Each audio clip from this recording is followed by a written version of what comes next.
Grabe, hindi talaga ako makapagpigil sa kakatawa dito. Ano na naman kayang naisip nila 'no? Grabe talaga 'to. Tingnan mo 'tong mga Crocs guys, tingnan niyo, Ano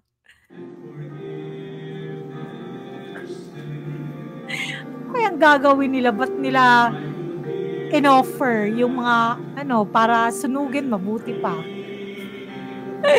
Tingnan niyo guys, tingnan niyo, oh.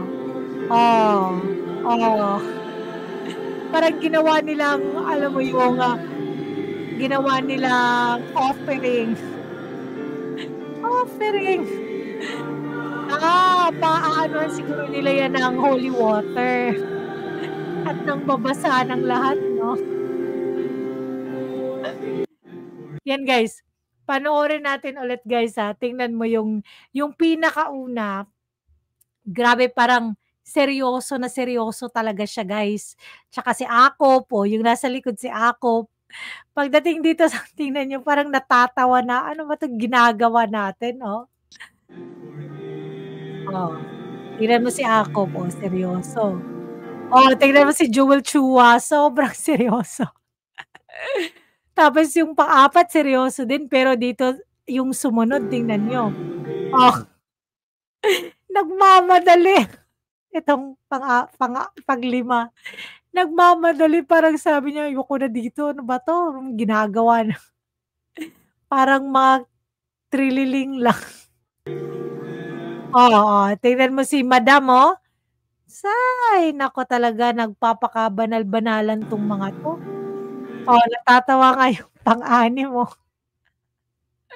sabi niya, "Ano ba 'to? Para naman tayong ano nito." Grabe talaga guys. Anong masasabi niyo dito? Alam niyo guys, kaya ako nagsasalita kasi may background music kasi baka ma-copyright tayo 'pag, ganito 'no. Kaya naku, sobrang daming comments, bumabaha na naman ang comments. May nagsabi dito ano daw, final walk ng mga Crocs. Sus mio, the drama is very dramatic. Eto sabi dito, final walk nga.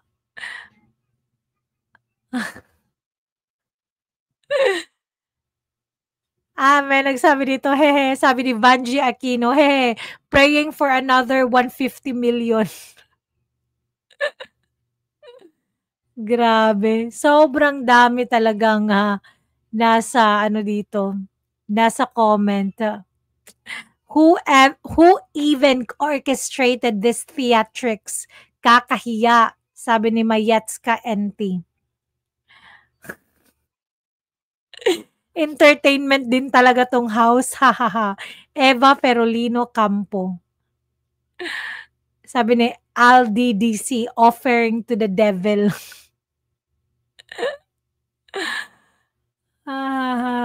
Nakakatawa. Sabi ni JM Arca, damay pa ninyo si Lord sa inyong kabuang. Totoo, dinadamay pa nila, no? Nandyan sila sa ano, nandyan pala sila sa simbahan para magkumpisal. Tapos guys, after nito, grabe to si Rowena Guanzon. Ito naman yung post ni Rowena Guanzon, guys, Ginawang lamay. Nilamayan si Martin. Sabi naman ng DDS vlogger na si Kifi Chu, sabi niya, ba't hindi nasama to si Rowena Guanzon sa Tricom? Kasi 'di ba? Oo. Kasi pag ganito sasabihin fake news, pero shinare yan ni Rowena Guanzon, guys. Si Rowena Guanzon talaga mismo nag-share ng ganyan. AI 'no, AI, oo, siyempre naman AI talaga. Hindi naman nila gagawin yan kay Martin Romualdez 'no. takot lang nila, naku. Kaya guys, anong masasabi niyo? Don't forget to like and subscribe. Have a great day. God bless. Bye.